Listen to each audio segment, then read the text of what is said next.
This weapon is your life.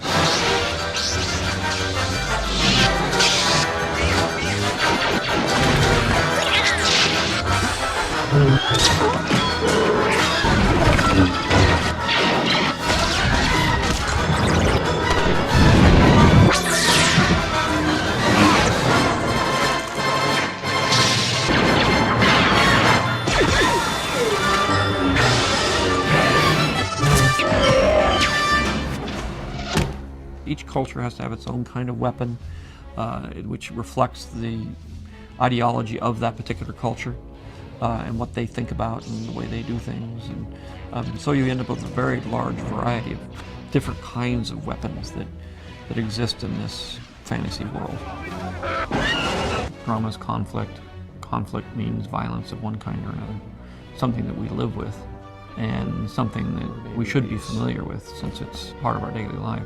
This will be a hand pistol. So there's the size of a hand pistol, so as you can see they've got rather large hands. And the next step will be to make a 3D mock-up of that and then progress from there to the final prop. Because Star Wars is such a... nobody's supposed to know about what we're up to. Basically, we literally have to make everything in-house. You know, there's a lot of us that want to get it right.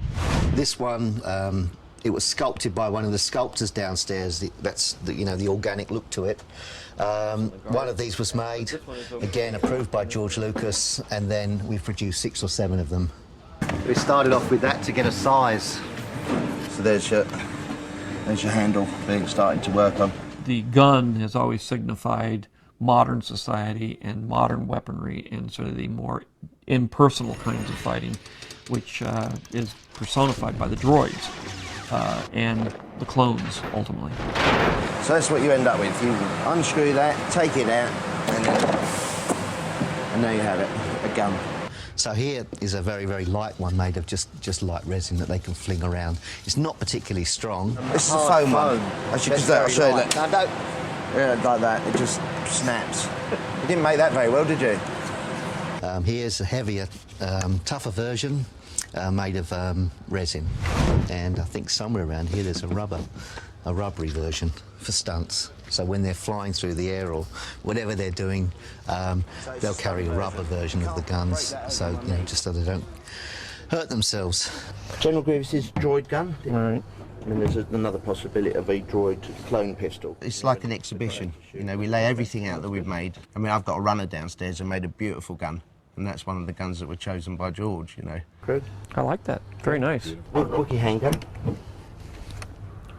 It's just literally one-handed. We've got the bigger version for... Oh, that's right. I'm not a Wookiee. He's so big. I'm in awe of him as a director. I think he's fantastic, because he's just a great guy, and he appreciates the work you do. Yeah, no, it's brilliant. Looks great. The boys get a chance to actually be more creative, which is great. It's boys and their toys, what can I say? And what's your name? Brad. That's Brad. Now here, it's kind of about the pole having an energy beam in the middle of it that could block lightsabers. Well, yeah, I'll show you how that works. Okay. You had to think of something that you could fight with a laser sword that we haven't done before, but it wasn't a laser sword. And so I came up with these staffs that are electric staffs that the laser sword can't cut through.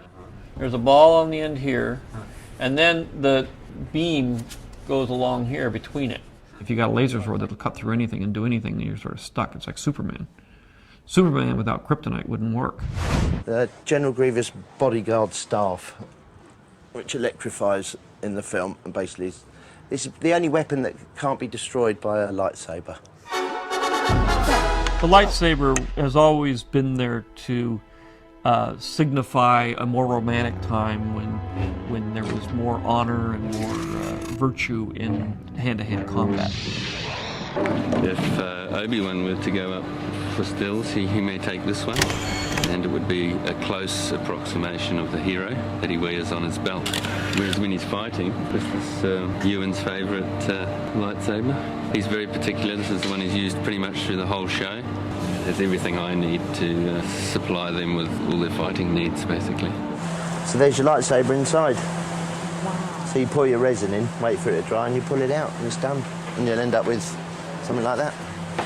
After that, it either gets painted or plated. It's fantastic what we've been able to achieve on this film in the type of products that we can now chrome plate, which we couldn't even do on Attack of the Clones. So now we can actually chrome plate rubber So this is actually a stunt saber, and it's a rubberized chrome version. So, yeah, pretty impressive stuff. So this is the one that Alec Guinness had, basically. Yes. So this is basically Luke's. Yes. Anakin Luke. Mm-hmm. And this is Darth Vader. That's Darth Vader's. Okay. So all I have to do is get rid of this one somehow. Yeah. Your father's lightsaber. This is the weapon of a Jedi Knight. Not as clumsy or random as a blaster. An elegant weapon for a more civilized age. The greatest thing about the story of Episode 3 is it fills in that void that we've all missed about what was going to happen. I mean, this is what makes the whole 6 films come together. I see you have constructed a new lightsaber. Thank you very You much. guys get all the toys.